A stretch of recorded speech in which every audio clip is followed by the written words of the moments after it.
sitten tajuttiin, että varmaan on Sakko ja toinen lähti edeltä jo juokseen autolle päin. Ja Sakkohan olisi ollut, mutta nyt kun täällä on ei pelastuvat enkelit käynyt, niin aivan mahtava fiilis. Hienoa.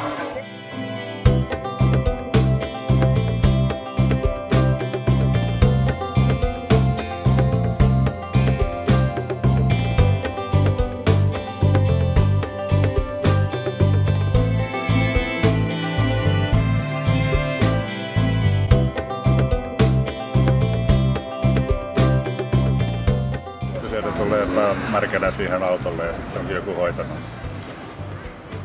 Tuntuu aika mukavalta.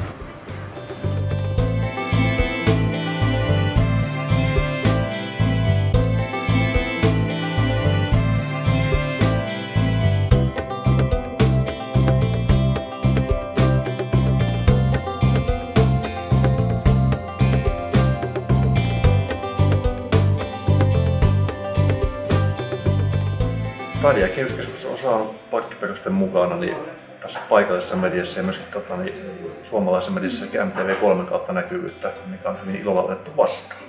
Ihmisiä on tullut tänne suoraan paikan päälle meitä kiittämään ja on soitettu ja kiitetty ja kehuttu ja sanottu, että tämä on loistavaa.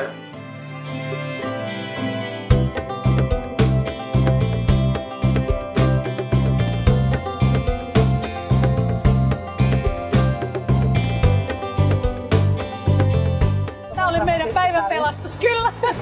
Jatkakaa samaan malliin.